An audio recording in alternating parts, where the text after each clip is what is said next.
축구팬 여러분 안녕하십니까. 오랜만에 영상으로 돌아왔습니다. 지난 멕시코전 영상 이후에 새로 들어오신 분들도 있을 거고 계속해서 봐주시는 분들도 계실 텐데요. K리그 1을 주로 다루는 사람이기 때문에 K리그 1 리뷰 영상으로 돌아왔습니다. 가을의 초입에서 끝을 향해 달려가고 있는 K리그 1 어떤 또 경기들이 진행됐는지 지금부터 바로 살펴보도록 하겠습니다. 본격적으로 경기들 보기 전에 30라운드 경기 결과를 전반적으로 확인해 보겠습니다. 먼저 1위인 전북과 김천의 경기는 김천 상무가 승리를 했고요. 조직력이 줄 수 있는 최고의 결과를 확인할 수 있었습니다. 이 경기 리뷰할 예정이고요. 대전과 대구의 경기, 대구의 반전이 조금 늦게 시작되면서 3대2로 대전이 승리했습니다. 그리고 세 번째 경기였던 울산과 안양의 경기, 조현우 선수가 억가쇼를 선보이면서 무승부를 거두게 됐는데요. 이 경기 리뷰할 예정이고요. 수원FC와 강원의 경기는 한순간의 차이가 결과를 바꾸면서 수원FC가 승리를 했습니다. 그리고 서울과 광주의 경기 3대0으로 서울이 승리를 했는데요. 세트피스가 쏘아올린 어떤 공들이 3대0 승리로 이어졌습니다. 이 경기 리뷰할 예정입니다. 그리고 포항과 제주의 경기는 이호재 선수가 말아주는 파이널 A 진출을 포항이 좀 더 가까워지면서 1대0 승리를 하게 되고요. 여기까지가 이제 30라운드 경기 결과들이었습니다. 본격적으로 각 경기별 리뷰 들어가 보도록 하겠습니다. 총 3경기 보고요. 그중 첫 번째는 9월 20일 토요일 16시 30분 전주 월드컵 경기장에서 벌어졌던 전북 현대와 김천 상무의 경기입니다. 먼저 양팀의 라인업을 출전 시간 기준으로 보겠습니다. 전북은 4-3-3을 그대로 들고 나왔습니다. 김태현, 이승우, 강상윤이 출전할 수 없는 상황이었던 전북 현대, 강상윤 자리에 이영재 선수가 들어왔다고 생각해 주시면 되겠고요. 그리고 김태현 선수 자리에는 최우진 선수가 선발 출전했습니다만 바로 교체돼서 후반전에는 권창훈 선수가 뛰었습니다. 반면에 김천 같은 경우에는 4-4-2를 들고 나왔고요. 점점 또 박철우, 이정택 이렇게 새롭게 시즌 중반에 입대한 선수들이 또 라인업을 차지하고 있는 걸 확인하실 수 있습니다. 먼저 경기를 전반적으로 돌아보도록 하겠습니다. 득점 기록은 순서대로 김승섭, 박상혁, 그리고 전북의 김진규 이렇게 해서 김천이 2대1 승리를 가져가게 됐는데요. 전반전을 요약해보자면 결국 축구에서 득점이 중요한 이유를 양팀이 보여줬다고 생각을 합니다. 전북은 김천보다 기회가 많았지만 마무리를 하는데 실패를 했었고, 그리고 김천 같은 경우에는 전북보다 기회는 적었습니다만 좋은 마무리를 보여주면서 앞서 나가는 데 성공을 했었는데요. 그만큼 또 제가 많은 영상에서 이야기를 드렸습니다만 마무리가 참 중요하잖아요. 이런 것들이 이번 경기에서도 전반전에 향방을 갈랐다고 얘기 드릴 수 있겠고, 후반전에는 2점의 점수차가 그래도 꽤 큰 점수차라는 걸 또 확인할 수 있었던 것 같습니다. 전북 현대는 3명의 선수를 교체하면서 흐름을 바꿔내려고 많은 노력을 했었는데요. 하지만 김천 상무가 가지고 있었던 리드를 빼앗아 오는 데에는 또 모자람이 있었고, 그러면서 결국은 2대1로 김천 상무가 승리를 하는 데 성공했습니다. 경기 평가를 좀 전반적으로 해보자면 김천의 조직적인 장점이 너무나 잘 보여던 경기라고 얘기를 드리고 싶고요. 전북은 이번 경기를 졌음에도 불구하고 많은 또 차이가 있기 때문에 약간의 숨 고르기를 진행하면서 경기를 뛰어야 되지 않을까 하는 생각이 맞던 이번 경기였습니다. 이제 양 팀을 본격적으로 더 짚게 보도록 하겠습니다. 먼저 홈팀 전북현대입니다. 전북현대 득점자는 김진규 선수였습니다. 첫 번째 포인트는 이선이 조금 더 살아나야 한다는 점입니다. 수비가 힘들어 할 때마다 득점을 해주면서 이선 자원들이 경기에 많은 영향력을 미치는 그런 모습을 보여줬던 게 바로 시즌 초중반의 전북현대였는데요. 다만 최근 경기에서는 또 실패를 하면서 오히려 흐름을 내주는 경우가 발생하고 있기 때문에 이선에서 득점을 해주면서 전북이 수비까지 좋아졌던 것들을 잘 생각을 해서 경기력의 발전을 이룩하는 데 조금 더 많은 노력을 해야 될 것으로 보이고요. 특히나 마무리 잘 해줘야 될 것으로 보입니다.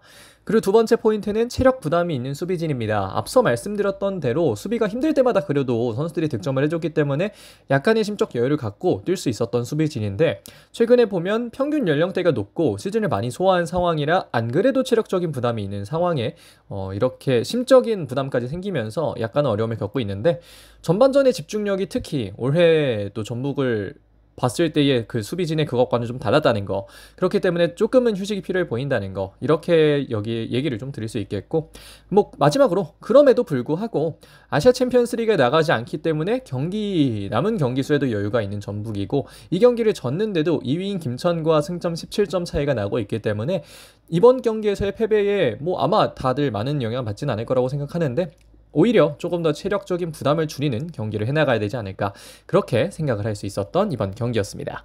바로 이어서 김천 상무 보겠습니다. 김천 상무의 득점자는 김승섭 그리고 박상혁 선수였습니다. 첫 번째 포인트, 선수들은 무엇을 해야 하는지 알고 있습니다. 대부분의 상황에서 기본적인 인지가 되고요.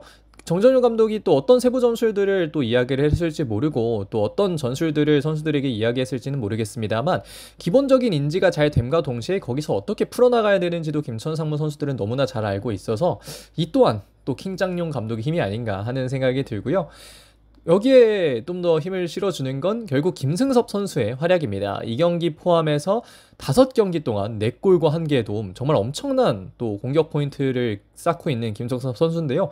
이번 시즌 리그에서만 6골 3개 도움을 기록하고 있기 때문에 근데 그중에 이제 4골 하나의 도움이 최근에 기록한다는 건 그래도 김천이 시즌 말에 좀 더 올라가는데 김승섭 선수가 참 돋보이는 활약을 잘 해주고 있구나 라는 생각을 하게끔 만드는 것으로 보이는데요. 이제 중요한 건 결국 11기 선수들의 적응입니다. 11기가 아마 맞을 텐데 박태준, 민경현처럼 좋은 선수들이 차츰 투입이 되고 있고요. 이 선수들 중에 최근 폼이 좋은 선수가 많았기 때문에 조금 더 이 선수들이 들어왔을 때 김천 상무가 보여줄 축구가 기대가 되는 것 같습니다. 자, 그러면 김천 상무도 여기까지 보도록 하겠습니다. 이 경기 MVP, 앞서 말씀을 드렸다시피 저는 김승섭 선수를 뽑았습니다. 한 골과 함께의 도움을 기록하면서 이번 경기를 참 지배했다라고 이야기를 해도 모자랄 만한 선수가 바로 김승섭 선수였는데요.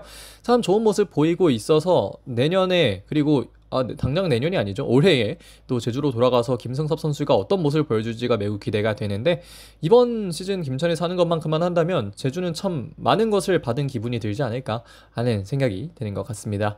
자, 그러면 전북과 김천의 경기 리뷰 여기서 마무리하도록 하겠습니다. 다음 경기로 바로 이어가겠습니다. 9월 21일 일요일 16시 30분 울산 문수축구 경기장에서 벌어졌던 울산과 안양의 경기인데요. 이 경기 0대0 무승부로 종료됐습니다. 먼저 출전 시간 기준 라인업 보겠습니다. 울산은 3-4-3 들고 나왔습니다. 조현우 키퍼를 기반으로 해서 대부분의 라인업이 좀 비슷하게 흘러갔는데요. 보야니치가 후반 시작과 함께 들어갔던 거 이런 부분들을 볼 수 있겠고 말컹 선수의 피지컬적인 문제가 있으면서 허율이 풀타임 소화했던 거 정도를 보실 수 있겠고요. 안양 같은 경우에는 중반에 이제 경기 말에 가까운 중반 이 즈음에는 이제 팩보로 바꾸긴 했습니다만 일단 기본적으로 이번 경기 나왔던 건 이 토마스 선수를 3백의 한 축으로 내린 거 이런 부분들의 얘기를 드릴 수 있겠고 이건 아마 권경원 선수의 어떤 몸 상태나 이런 부분과 관련되어 있을 것으로 보입니다. 라인업은 이 정도 바뀐 게 이 정도 있다 이 정도로 좀 얘기를 드리도록 하겠습니다. 우선 경기를 간단하게 좀 돌아보도록 하겠습니다. 득점 기록은 0대0이니까 당연히 없고요. 전반전을 이야기해보자면 안양의 게임 플랜이 꽤나 잘 통했습니다. 후방에 숫자를 많이 두면서 동시에 빠른 역습을 준비했고요. 울산의 조직력이 애매하다는 것, 그리고 3백의 선수들이 모두 빠르지 않다는 것, 이런 것들을 안양이 상당히 잘 공략을 하면서 득점에 가까운 기회들을 많이 만들어냈습니다. 거기에 더해서 여러 가지 기회들이 있었습니다만 어쨌든 득점은 하지 못했었는데요. 후반전 득점의 기회가 있었습니다만 조현우 선수의 억가 그리고 모따 선수의 움직임 좀 아쉬웠을 것으로 보입니다. 후반전까지 보면 울산은 승점을 얻을 자격이 있는 팀이 아니었는데요. 다행히 조현우 선수 덕에 1점을 얻어갔다는 생각이 들고요. 안양 같은 경우에는 조현우 선수의 선방도 많았습니다만 모따의 그 하나의 공 밟기 이게 너무나 좀 아쉬울 거라는 생각이 들고 경기를 평가해보자면 안양의 게임 플랜도 인상적이었고 경기력도 좀 인상적이었습니다. 다만 득점적인 부분에서는 감독이 건들 수가 없는 부분이기 때문에 이런 거는 선수들이 좀 해줬어야 되는데 아쉬움이 있을 것으로 보이고요. 울산은 유니폼도 신기한 거 하나 들고 와서 조기 축구로 뛰러 온 건지 아니면 K리그 뛰러 온 건지 심히 의심되는 그런 경기력과 호흡과 여러 가지 좀 단점들을 많이 보여줬던 것 같습니다. 경기는 이 정도 보도록 하겠습니다. 이제는 각 팀을 더 자세하게 볼 텐데요. 울산부터 보겠습니다. 득점자 없었습니다. 첫 번째 포인트, 솔직히 백스리 사용할 이유가 없습니다. 수비가 단단하지도 않고 중원이 확실하지도 않습니다. 차라리 전문 3선인 정우영 선수를 기반으로 하던가 그렇게 해서 4-3-3을 사용하던가 아니면 전문 3선을 사용하지 않고 4-2-3-1로 보야니치, 고승범 이렇게 투볼란치를 두고 나가던가 이런 여러 가지 방법들을 좀 찾아야 될 걸로 보이는데 신태용 감독이나 김판원 감독이나 이전에 말했듯이 현재 센터백이 많다는 건 자명한 사실이기 때문에 부정할 수는 없겠습니다만 센터백이 많다고 백스리를 사용할 게 아니라 어떻게든 백4 쪽으로 좀 더 가는 게 맞지 않을까. 지금 어차피 수비적으로 완전하지 않은데 백스리를 가는 것보다는 차라리 포백으로 가서 후방에 뭐 윙백 말고 풀백 딱 넣어서 수비를 하던지 뭐 여러 가지 방법을 좀 생각해야 될 것으로 보입니다. 두 번째 포인트로는 오늘 처음 만난 선수들인가 싶을 정도로 동선도 겹치고 플레이 목적성도 딱히 없었는데요. 패스도 좀 이상한데 가고 어디다 달라고 하는데 거기 주지도 않고 뭐 오늘 처음 본 선수인 게 아니면 참 이해가 좀 안 되는 상황인데 울산 선수들은 현재 9월인데 마치 1월인 것처럼 플레이를 하고 있는 것 같다. 겨울인가요? 뭐 잘 뛰지도 않고 잘 모르겠습니다. 마지막으로 한 명 퇴장당한 팀인 줄 알았다는 사실까지 전해드리고 싶은데요. 어느 지역에서도 우위를 제대로 차지하지 못했고 물론 울산이 안양의 어떤 템백 내지는 이 로우 블록에서의 수비를 이끌어내고 거기서 뭐 공격하려는 순간이 있었습니다만 그때도 이제 중앙에서 온전하게 공격을 잘 했느냐 이런 걸 생각해 보면 그건 또 아니기 때문에 오프 더블 움직임도 없고 수비 마인드도 없고 선수들 동선도 겹치고 플레이 목적성도 없고 이게 뭘까? 울산이라는 팀이 하고자 하는 축구가 도대체 뭘까? 이런 의문만이 좀 이번 경기에서 남지 않았나 하는 생각이 들고요. 울산은 뭐 여기까지 보도록 하겠습니다. 다음으로 볼 팀은 원정팀 안양입니다. 득점자 없었습니다만 굉장히 좋은 경기력을 보여줬습니다. 첫 번째 포인트, 역시 게임 플랜은 유병 훈련소였습니다. 상대의 장점, 단점을 모두 파악해서 안양은 플랜을 가져왔고 잘하는 것들을 더 잘할 수 있는 환경을 또 만들어줬는데요. 특히나 권경원 선수가 뛸 수 없는 상황에 3백이라는 또 하나의 카드를 구축하면서 권경원 선수가 있을 때의 포백 그 앞에 투벌란치보다도 3백하고 거기에 이제 3-4-3이나 이런 여러 가지 전술적인 포인트들을 반영하는 이런 부분들이 꽤나 인상적이었던 또 경기라고 얘기를 드릴 수 있겠는데요. 잘하는 것을 더 잘할 수 있는 상황을 만들었고 잘 했었는데 못다가 참 아쉬운 경기력을 보여줬습니다. 다시 한번 찾아오지 않을 기회에서 공을 결국 밟아버리면서 득점에 실패를 했는데요. 1m도 채 안 되는 거리였을 것 같습니다. 그냥 간단하게 발만 댔어도 들어가는데 아마 완벽하게 하려는 생각이 있었을 것 같고 그런 것들 이 약간 이유가 되면서 득점에 실패를 하게 되는데 이런 부분들은 못다하는 오늘 꿈속에서 계속 나오지 않을까 하는 생각이 들고요. 뭐 그럼에도 불구하고 나쁘지 않은 결과는 맞습니다. 올해 울산 원정에서 안양은 한 번도 패하지 않았고 1승 1무를 가져왔기 때문에 이번 시즌 울산에게 경기력적으로 밀리지 않았다는 걸 생각해 보면 또 안양이 뭐 아무리 이번 시즌 울산이 참 못한다고 해도 안양이라는 팀이 울산을 또 맞이하기에는 약간 더 큰 팀이라는 생각을 하게 되기 마련이잖아요. 뭐 근데 그럼에도 불구하고 또 자신감 갖고 경기를 했다는 건 안양이 이번 시즌 참 얼마나 잘 치러내고 있는가 이런 부분들을 생각하게끔 해주는 것 같습니다. 이번 경기 MVP 사실 경기력적으로 보면 안양에서 나오는 게 맞습니다만 울산의 조현우 선수는 그 이상의 선수였습니다. 엄청난 선방들을 많이 보여줬고요. 사실 조현우 선수 없었으면 울산과 안양의 경기는 한 2대0, 3대0 났었을 수도 있을 정도로 울산의 경기력 개판이었는데 참 조현우 선수가 좋은 모습을 많이 보여주면서 울산의 승점을 이번에도 지켜냈습니다. 자, 그러면 울산과 안양의 경기 리뷰 여기서 마무리하도록 하겠습니다. 이번 라운드 마지막 리뷰 경기 보겠습니다. 9월 21일 일요일 19시 서울 월드컵 경기장에서 벌어졌던 FC 서울과 광주 FC의 경기입니다. 본격적으로 들어가기 전에 양팀의 출전 시간 기준 라인업을 보겠습니다. 서울은 4-4-2, 광주도 4-4-2, 두 팀 모두 4-4-2를 기반으로 한 플레이를 펼쳐줬는데요. 이한도 선수가 서울에서 센터백으로 출전했다는 것 외에는 양팀 모두 어느 정도는 연속성을 가진 라인업을 들고 이번 경기에 나왔습니다. 경기를 간단하게 우선 돌아보겠습니다. 득점 기록은 서울의 득스, 이승모, 문선민 선수가 득점에 성공하면서 FC 서울이 광주 FC를 상대로 3대0 승리를 가져갔습니다. 전반전에는 타이트한 피지컬 경쟁이 펼쳐졌습니다. 공격局면에서는 다른 플레이 스타일을 가지고 있는 게 바로 또 서울과 광주의 공격력이죠. 다만 이 공격적인 부분이 많이 드러나진 않았고요. 수비 상황에서 두 팀이 모두 터프하게 경쟁하면서 45분 동안 뭐 득점은 안 나왔습니다만 그래도 꽤 타이트한 경기가 펼쳐지는구나 정도는 확인할 수가 있는데요. 후반전 공격이 안 될 때는 세트피스로 뚫으면 된다는 걸 서울이 보여줬습니다. 뚫리지 않던 혀를 세트피스를 통해서 서울이 뚫어냈는데요. 둑스 선수의 득점 이후에 3대0을 만들어내면서 서울이 광주를 상대로 많은 골 기록 그리고 클린시트 승리에 성공했습니다. 경기 평가해보자면 결국 아쉬웠던 흐름을 서울이 세트피스로 바꿔버렸다는 거 앞에서도 말씀을 드렸고요. 그것이 광주를 잡아내는 데에 더욱더 큰 영향을 미쳤고 광주를 잡아내면서 파이널 A권 심지어 또 5위까지 올라간 서울이라고 얘기 드릴 수 있겠습니다. 먼저 홈팀 서울에 대해서 보겠습니다. 득점자는 앞서 말씀드렸던 3명의 선수죠. 둑스, 이승모, 문선민이었습니다. 첫 번째 포인트는 클린시트와 다득점 승리를 동시에 해냈다는 점입니다. 그간 멀티 실점을 계속해서 허용하면서 서울의 흐름이 좋지 않았습니다. 특히나 실점을 많이 하고 따라가려고 해도 실점을 너무 많이 해서 따라가기가 어려운 그러한 상황을 서울이 많이 맞이했었는데 이번 경기에서는 그러한 밸런스를 경기 중에도 계속해서 맞춰가다가 이내 맞추는 데 성공을 했고요. 그러면서 하면서 안 좋은 흐름을 끊는 데에 또 서울이 성공을 했습니다. 특히나 다득점까지 했다는 게 굉장히 중요하겠는데 여기서 서울이 다시 한번 느꼈을 건 필드골만 득점이 아니라는 점입니다. 뭐라고 해야 될까요? 솔직히 말하면 전반전이나 또 득점이 일어나기 전까지는 전개 과정이 좀 많이 아쉬움이 느껴졌습니다. 뭐 생각을 해보면 필드골을 넣어야 한다라는 뭐 그런 강박관념보다도 어쨌든 공격을 잘해야 되는 강박관념이 있었을 텐데 세트피스 기회를 정말 잘 살려냈고 그 기회를 통해서 그래 필드골만 득점이 아니다. 세트피스를 통해서도 많은 걸 만들어낼 수 있다. 뭐 여기서 필드골이라고 하는 건 뭐 다이렉트 프리킥 뭐 이런 거 여러분 다 아실 거라 생각합니다. 뭐 당연히 세트피스에서 나오는 것도 필드골이긴 한데 어쨌든 뭐 그런 걸 생각해 주시면 되겠고요. 다만 되게 잘 살려냈고 오늘 수비도 좋았는데 야잔 선수의 부상은 약간의 걱정거리가 될 수도 있을 것으로 보입니다. 부상 직후에 야잔 선수의 표정이 많이 좋지 않았기 때문에 더욱더 걱정되는 부분이 있는데요. 야잔 이한도 조합이 이번 경기 괜찮았고 결국 클린시트를 만들었다는 걸 생각해 보면 야잔 선수의 부상이 크지 않기를 또 서울의 팬들은 바라야 되지 않을까 하는 생각이 듭니다. 뭐 그래도 전반적으로 서울은 이번 경기를 상당히 잘 풀어냈기 때문에 만족스럽게 이번 주 보내실 수 있지 않을까 생각됩니다. 이어서 원정팀이었던 광주를 보겠습니다. 득점자는 없었습니다. 첫 번째 포인트, 무너져버린 수비 집중력입니다. 전반전에는 괜찮았지만 세트피스 실점이 트리거가 되면서 많은 실점이라는 결과를 이끌어내고 말았는데요.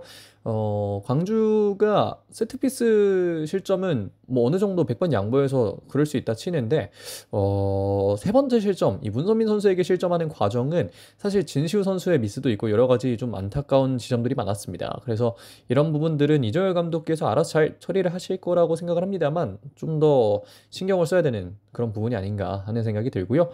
전개는 여전히 조금 시간이 필요해 보입니다. 지난 경기에서 많은 득점을 기록하면서 그래도 광주가 이제 전개도 괜찮아졌고 뭐 공격적으로 뛰어나졌구나라는 생각을 하게끔 했었는데 계속해서 아쉬움이 조금씩은 발생하고 그런 것들이 급하다는 느낌과 부정확함을 주면서 득점을 이뤄내는 데 좀 악영향을 미치고 있는 것으로 보이고 있거든요. 그래서 이번 부분들을 또 한번 이정열 감독이 건드리지 않으면 앞으로 공격을 하는 과정에 광주 선수들이 자신감을 갖고 뛰기는 어려울 수도 있다. 그렇기 때문에 이런 부분들 잘 건드려야 되지 않을까 하는 생각이 들고요. 마지막으로는 광주가 가져야 하는 목표가 무엇일까에 대해서도 생각해 봐야 될 것 같습니다. 광주는 이적시장 관련 징계를 맞았기 때문에 내년 시즌에는 굉장히 쉽지 않은 시즌을 보낼 게 확실하고 이번 시즌도 어쨌든 그 징계 속에서 벗어나지 못한 채 치르고 있는데 큰 동기부여를 갖기에는 좀 어려운 상황인 것 같아요. 잔류는 뭐 확실해 보이고 그 과정에서 이제 뭐 얼마나 어떤 순위에 들어가느냐 뭐 이런 정도밖에 없을 텐데 뭐 그래도 파이널 A권 유지를 해야 된다는 동기는 필요하겠고 광주 선수들도 팬들은 끝까지 뒤에서 응원하고 있기 때문에 이런 부분들을 좀 생각하면서 뛰어줬으면 좋겠다라는 얘기를 드릴 수 있을 것 같습니다. 이번 경기 MVP는 전 김진수 선수를 뽑았습니다. 득점 기록한 선수들도 있고 잘한 선수들이 많은데 김진수 선수가 좀 참 대단하다는 생각이 들더라고요. 그 플레이 스타일이나 이런 것들로 인해서 호불호가 있는 것과는 좀 별개로 생각을 했을 때 이 선수가 가지고 있는 축구적인 능력은 상당히 좋은 선수이기 때문에 이번 경기에서도 컨디션이 안 좋았는데 이런 정도의 능력을 보여줬다는 건 참 컨디션 좋을 땐 얼마나 잘할까 이런 생각이 들기도 하는데요. 김진수 선수가 참 또 이번 경기에서 좋은 능력 많이 보여줬던 것 같습니다. 자, 그러면 이 김진수 선수 MVP 뽑았다는 소식을 마지막으로 또 서울과 광주의 경기 리뷰는 여기서 마무리하도록 하겠습니다. 이어서 제가 뽑은 이번 라운드 베스트 11입니다. 조현우 키퍼, 백포에는 김진수, 야잔, 이창용, 이용, 위에는 김승섭, 이동경, 마사, 김경민, 위에는 주민규, 그리고 이호재 선수를 뽑아봤습니다. 이어서 현재 득점과 도움 탑5 개인 순위 보도록 하겠습니다. 득점은 전진우 선수가 14골로 1위를 차지하고 있는 가운데 사박, 이호재, 주민규가 13골로 그 뒤를 잇고 있고요. 콤파니 선수 역시 12골로 5위에 위치해 있습니다. 그리고 도움 탑5는 세징야 선수가 9개의 도움으로 1위를 위치하고 있고 이어서 이동경 선수가 8개의 도움, 그리고 김진수 선수, 안데르손 선수 이 두 명의 서울 선수가 각각 7개의 도움을 기록하면서 3, 4위를 위치하고 있고요. 야고 선수는 6도움을 유지하면서 아직까지는 탑5 안에 들어와 있습니다. 마지막으로 이번 라운드 종료된 상황에서 K리그1 순위 보겠습니다. 1위는 전북현대 공고하게 유지하고 있습니다. 그리고 2위는 김천상무가 3위 대전, 4위 포항과 1점 차를 벌려내면서 2위에 위치하고 있고요. 대전 포항은 48점으로 3, 4위 이어서 가고 있고 서울이 43점으로 5위, 6위와 7위는 광주와 강원인데 41점으로 승점 동률인 가운데 다득점에서 갈리고 있고요. 그리고 안양이 37점으로 8위, 울산이 36점, 1점 뒤처진 9위, 그리고 수원FC KFC가 10위, 11위 제주, 12위 대구 이렇게 또 구성이 되어 있는 현재 K리그 1 순입니다. 자, 여기까지 K리그 1 30라운드 리뷰를 진행해 봤습니다. 늘 리뷰 컨텐츠 만들면서 어떤 경기를 보고 어떤 경기를 리뷰해야 할지에 대해서 고민을 참 많이 하게 되고, 뭐 안타깝게도 뭐 응원하는 팀이 안 나온다는 생각을 하신 분들은 또 떠나시기도 하고 뭐 그런 결과가 나오고 있는데요. 제가 최대한 또 분배해서 경기를 보려고 하는데 뭐 미흡한 부분이 있다면 참 안타깝다. 양해를 좀 부탁드린다는 말씀을 드리고 싶고, 가을의 초입입니다. 이제 날씨가 추워지고 있고 환절기에 있는 상황인데 여러분들 꼭 또 감기 걸리지 마시고 끝까지 건강하게 재밌게 축구 보러 다니셨으면 좋겠습니다. 자, 그러면 이번 라운드 리뷰 영상은 여기서 마무리하도록 하겠습니다. 고맙습니다.